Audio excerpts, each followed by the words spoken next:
Oke, Assalamualaikum warahmatullahi wabarakatuh. Kita ketemu lagi di sesi ini.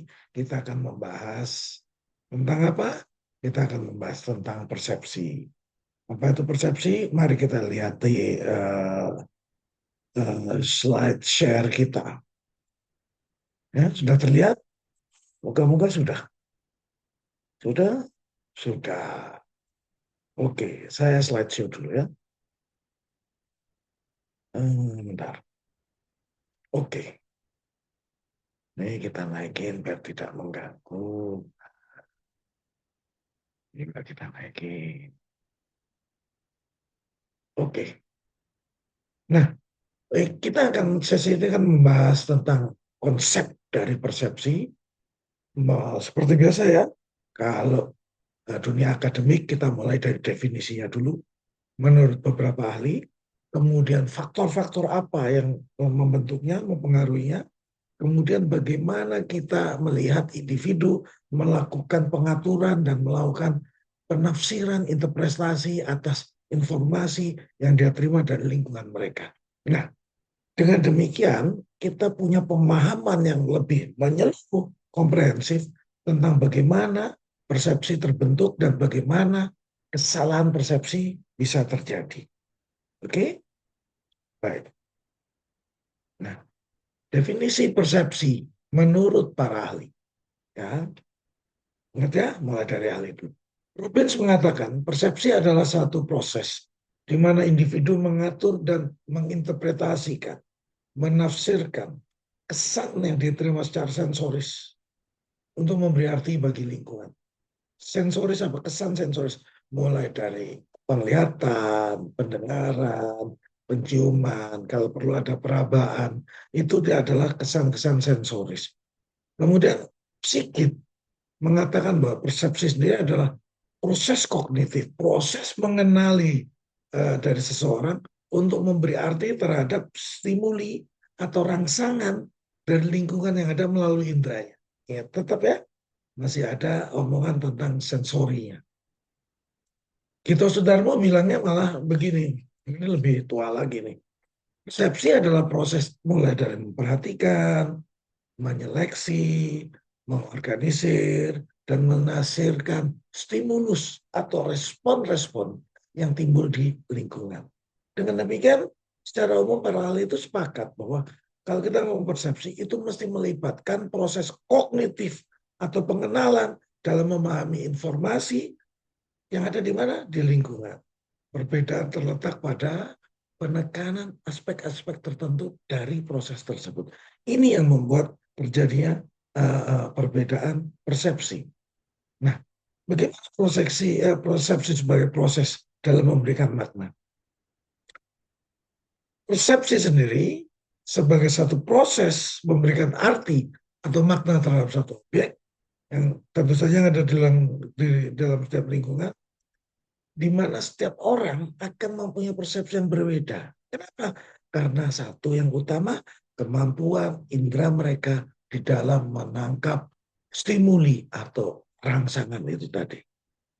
Ya, begitu dia berbeda nangkapnya, berbeda kemampuan inderanya, berbeda melihat rangsangannya, maka proses pengorganisasian, pemaknaan, penginterpretasian terhadap stimulus, rangsangan yang diterima oleh eh, organisasi atau individu itu menjadi ada artinya, sehingga menjadi sesuatu yang terintegrasi, menyatu dalam tiap individu. Ya, tiap individu punya persepsi yang unik. Ingat unik itu apa? Satu dan hanya satu-satunya. Itu unik teman. Sementara lingkungan itu menyediakan objek-objek di dalam lingkungan untuk apa? Itu nanti akan mempengaruhi persepsi dari para individu yang ada di dalam lingkungan tersebut. Nah, eh, secara psikologis, kondisi seorang psikologinya itu bisa mempengaruhi persepsi tentang suatu hal di dalam lingkungannya. Pengaruh ini bisa mempengaruhi sikap, nilai cara pandang individu terhadap dunianya. Ingat ya, orang lagi senang, orang lagi sedih, sedang tertekan, sedang gembira, itu akan berbeda di dalam eh, bagaimana dia melakukan persepsi. Faktor-faktor dalam diri individu yang mempengaruhi pembentukan persepsi itu ada satu sikapnya dia. Bagaimana sikap dia terhadap respon yang ada, eh, rangsangan yang ada. Bagaimana motif dia di dalam melihat rangsangan tersebut. Bagaimana minat dia dalam melihat rangsangan tersebut. Bagaimana landasan atau pengalaman dia dan keilmuan dia di dalam memandang stimulan. Yang terakhir adalah dia punya harapan apa pada saat dia melihat stimulan itu. Ya. Ada sikapnya, ada motifnya, ada minatnya, ada pengalamannya, dan terakhir ada harapannya. Itu akan mempengaruhi bagaimana persepsi terhadap sesuatu dibentuk oleh seseorang. Ya, jadi ini pendekatannya secara psikologis. Nah, kita melihat lagi ada pendekatan yang lain. Pendekatannya itu adalah faktor-faktor yang kita ngelihat. Apa sih yang tadi kan kita ngelihat adalah bagaimana proses mereka ada rangsangan, ada stimulan rangsang, terus bagaimana dia memperhatikan, mengorganisir dan sebagainya. Nah, maka yang pertama ada yang kita lihat prosesnya apa? Memperhatikannya gimana dulu. Ingat ya, rangsangan itu dia perhatikan enggak? Nah, untuk melihat dia memperhatikan atau enggak, maka ada faktor-faktor yang mempengaruhi sehingga membuat dia memperhatikan atau tidak terhadap stimulan tadi. Ya. Uh, yang paling utama itu adalah seberapa besar ukuran dari stimulan tadi, intensitasnya seberapa besar, kemudian frekuensinya, kontrasnya, gerakannya, perubahannya, dan apakah hal tersebut baru. Ingat ya, ukurannya. Kalau kalau rangsangan tadi, stimulan tadi kecil, gitu, bisa jadi dia nggak bisa melihat. Intensitas, kalau dia tidak sangat hebat, bisa jadi dia nggak lemah gitu, bisa jadi nggak. Kalau frekuensinya jarang timbul, bisa jadi dia nggak melihat. Semakin tinggi frekuensinya, semakin mungkin dia untuk melihat. Kontras terhadap sekelilingnya gimana? Kalau dia samar-samar, ya kemungkinan sulit dilihat. Tapi kalau dia terhadap sekelilingnya ini, rangsangan ini jauh berbeda, itu lebih mudah dia. Apalagi gerakannya, stimulan tadi ada gerakannya, kalau dia diam aja sulit dilihat. Perubahan, stimulan tadi uh, uh, di dalam jangka waktu ini tadi, rangkaian waktu ini, ada perubahan nggak? Kalau tidak ada perubahan, dia akan sulit melihat adanya satu rangsangan di situ. Ya. Yang terakhir adalah, apakah ini hal yang baru? Kalau hal itu sudah biasa, kemungkinan dia akan sulit melihat. Kalau halnya baru, dia akan melihat. Ya. Jadi, semakin stimulus tadi ya, semakin besar, semakin intens, semakin sering, semakin kontras, semakin banyak pergerakannya, semakin banyak perubahannya, dan semakin ada kebaruannya, maka itu akan lebih cenderung untuk diperhatikan. Ya, ada 3 faktor utama dalam persepsi. Ini seperti biasa Muhyadi bilang, pertama adalah orang yang membentuk persepsi. Setelah itu apa? Stimulus atau rangsangan yang berupa objek atau peristiwa. Harus ada orangnya, harus ada stimulusnya, dan ada tempatnya. Stimulus di mana pembentukan persepsi terjadi. Ya. Jadi kondisi di dalam internal individu, objek atau peristiwa yang ada, tempat, waktu, dan suasana pada waktu rangsangan tersebut ada, dan pada waktu individu tadi melihat, merasakannya, itu akan mempengaruhi pada bagaimana dia mengambil persepsi, menyimpulkan, menghasilkan persepsi. Ya. Bagaimana faktor internalnya? Kasan Games mengatakan bahwa faktor internal yang seperti contoh ketegangan, ketegangan situasi, situasinya mencekam, stressing, tekanan kelompok, ada orang-orang yang mengejar terus atau yang memberikan stres ya, kemudian remunerasi imbalannya yang diterima oleh individu tadi, itu akan mempengaruhi persepsi. Pengalaman juga akan berpengaruh terhadap individu dalam mengambil persepsi. Ya. Beberapa proses yang pembentukan persepsi itu meliputi selektivitas, penutupan atau closure dan penafsiran. Jadi gini maksudnya, ini ada sekian banyak stimulus. Nah, dia melakukan seleksi. Mana yang paling mudah dikenalin? Ingat ya, tadi faktornya ada apa? Mulai dari intensitas, skala, sering, frekuensi tadi. Ya. Dia milih tuh. Setelah itu dia tutup. Oke, dilihat, selesai, kemudian ditafsirkan. Nah, kalau dia semakin tegang, ngambil persepsinya juga akan.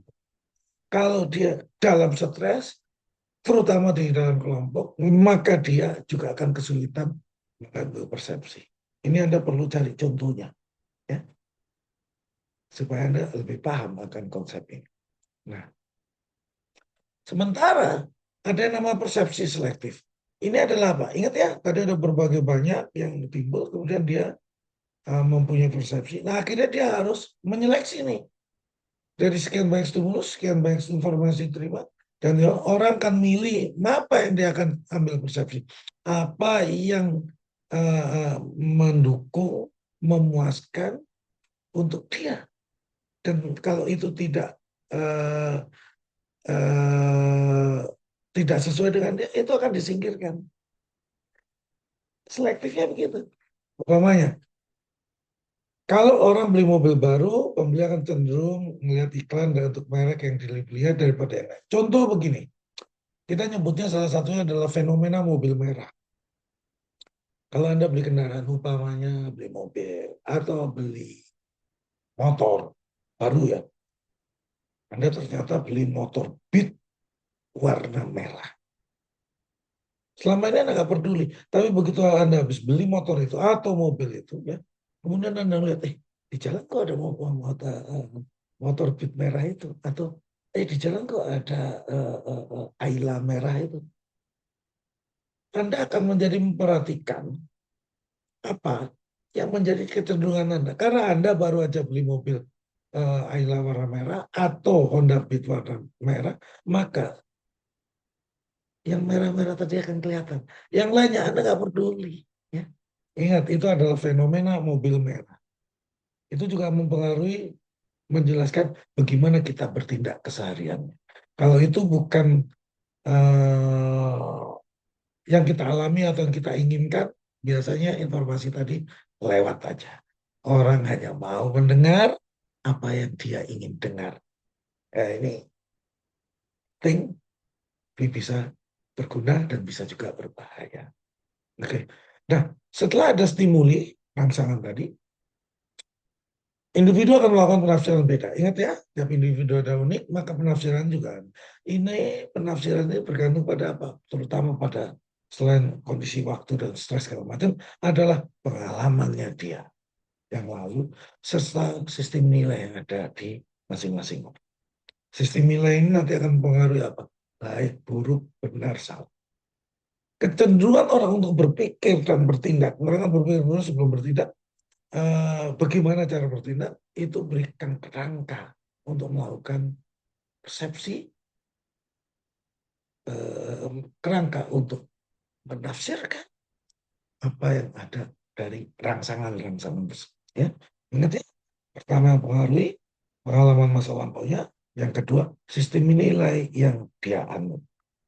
Umpamanya kalau kita ngelihat uh, orang pacaran di muka umum, kalau kita sistem nilai ketimuran, wow ini nggak bener nih anak-anak ini. Ini pendidikannya kurang, kita dalam persepsi kita. Tapi kalau itu di daerah yang katakan di Eropa, di Belanda, jalan begitu, wah biasa itu anak-anak kan baru belajar. Nah, ingat ya, sistem nilainya beda, maka persepsinya juga akan berbeda. Proses penutupan atau closure adalah bagaimana di dalam pembentukan persepsi tersebut kecenderungan individu untuk mengambil mendapatkan gambaran lengkap pada situasi-situasi tersebut. Ya. Orang akan uh, uh, merasa dia akan lebih baik dari apa yang ditujukan informasi. Kemudian informasi apa yang akan ditambahkan itu akan cocok, itu dia akan tambahin dan untuk nutup itu membuat bermakna dan menunjang. Artinya begini, begitu dia melihat sebelum menafsirkan dia akan cari gambaran lengkap apa sih yang ada di situ, semua dapat. Kalau ada yang adanya cuma segini, dia akan cari informasi tambahan. Kenapa? Dia menuin ini dulu, baru nanti dia akan menafsirkan. Jadi dia cari dulu gambaran lengkap. Ya. Kadang-kadang yang terlihat seperti itu dia akan cari dulu. Berikutnya mencari lebih dalam lagi, apalagi informasi tambahan yang terkait dengan gambaran lengkap tersebut. Sudah kumpul, sudah tutup, barulah dia melakukan tafsiran. Nah, ini menjadi penting. Ada tiga utama kesalahan di dalam persepsi. Ini penting ya. Yang pertama adalah stereotyping, halo effect, sama projections. Stereotyping itu adalah gini. Kalau ini contoh gini ya, stereotyping itu adalah membuat rata-rata seolah-olah semua itu sama. Umpamanya berdasarkan jenis kelamin, umur, agama, suku, kelompok, keturunan. Umpamanya begini, oh dia cewek, cewek itu biasanya rajin, tulisannya bagus, hitung-hitungannya rapi, terus kemudian teliti. Secara langsung dia ngomong gitu. Padahal kan belum tentu. Kebanyakan iya, tapi tidak bisa semuanya dianggap seperti itu. Umur juga gitu. Masih muda. Ini masih masih payah dia ngambil keputusan. Masih segitu. Pertimbangan masih cetek lah kalau masih muda gitu. Ternyata enggak. Oke, agama kita juga bisa begitu. Keturunan. Oh ini kalau Cina ini, aduh ini mesti pelit nih. Ternyata enggak. Ini orang dari Batak nih. Waduh, ini mesti keras nih. Orangnya itu kasar. Stereotyping. Padahal enggak. Demikian yang lain. Nah, termasuk juga tentang kedudukan jabatan, posisi dia. Ya. Nah, halo efek. Halo efek itu adalah uh, orang kan punya beberapa sifat. Begitu kita tahu satu sifat aja, terus kemudian yang lainnya itu dianggap seperti yang dianggap. Contoh begitu, orang yang mudah senyum, sifat mudah senyum ini dianggap mewakili yang belakang-belakangnya. Kalau orang mudah senyum, orang yang rapi, maka dia jujur. Kenapa? Karena biasanya orang, bukan biasanya, dia lihat dari sisi depannya, dia menganggap depannya bagus, belakangnya dianggap bagus juga. Itu halo efek. Mulai dari lihat penampilan, senyum. Ini banyak digunakan terutama oleh apa? Psikopat. Dia berpenampilan bagus, habis itu dimakan. Bahasa kerennya apa ya? Pagar makan tanaman. Ya, mesti hati-hati. Maka orang-orang yang bisa berhati-hati, dia tidak terjebak pada apa? Pada salah satu sifat yang ditunjukkan pertama saja. Dia akan nyari lebih banyak. Ingat ya, gambaran lengkap itu membutuhkan informasi-informasi tambahan. Ini mesti dicari. Jadi jangan cepat-cepat bikin penafsiran sebelum ini lengkap. Ya. Halo efek.